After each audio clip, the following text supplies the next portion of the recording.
Okay. Um, so this morning I misscrambled the cube. I accidentally did a D2 instead of a D. However, the resulting scramble that I got ended up being this. So I got a legit CS timer scramble, and this is what I saw. But I misscrambled it, but I didn't know that. So this is what I saw. First, we have a white cross with these 4 cross edges. And you can see we have this bar that can be made in one move.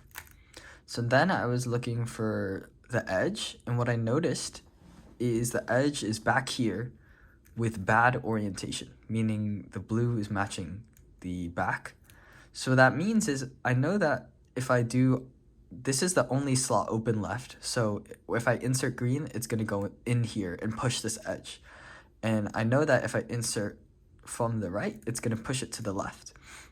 So then, because I know it's bad EO, and when I do this, I do one F move and change the orientation of all the edges here.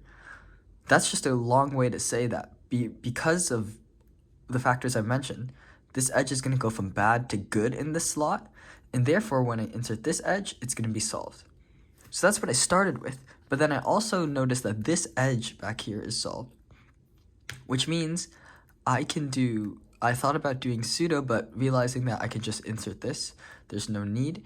And because the whole layer will be D2 away, it doesn't make sense to pseudo because because I would be disrupting this free pair instead. So I might as well just keyhole this second pair.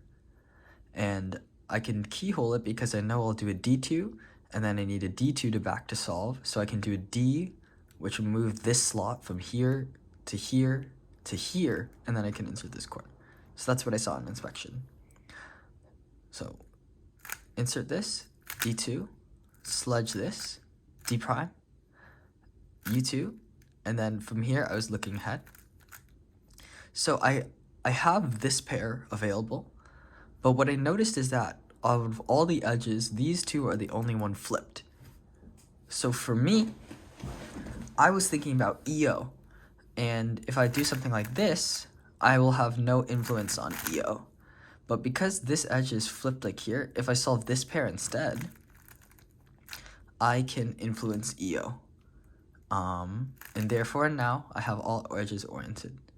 Now I have my last pair, and from here I can predict that I'm gonna get a soon with a U2 AUF as my OLO. So that's just another prediction thing where I've done enough last slots to be able to predict OLO. And then U2, and then I saw CP, I saw this, realized I was getting soon PLL skip with a U prime AUF because of this sticker, and stopped the timer 368, my first sub 4. I am extremely pleased. This might be the last barrier that I'll ever break in cubing. So to finally say that I could solve this Rubik's Cube in 3 seconds is a really big deal for me. Yes, it was a misscramble, but it was by only one move. I am a little torn, but at the same time, I've been chasing this 3 for so long, and I finally did it on what looks like a reasonable scramble. It really was just a one move misscramble, and I'm just so happy. And I think it's a really simple solve, but the choices I made and the decisions I made really reflect everything I've kind of learned to go from sub 9 to sub 8, I would say.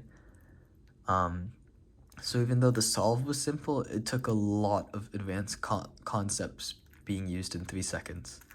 So I'm very pleased, and we'll see where I go from here. And that's how I made a 5-minute video about a 3-second solve. Thank you all for watching. Let's see what we can do. I want to rebound and put together some results that should make me proud. Thanks.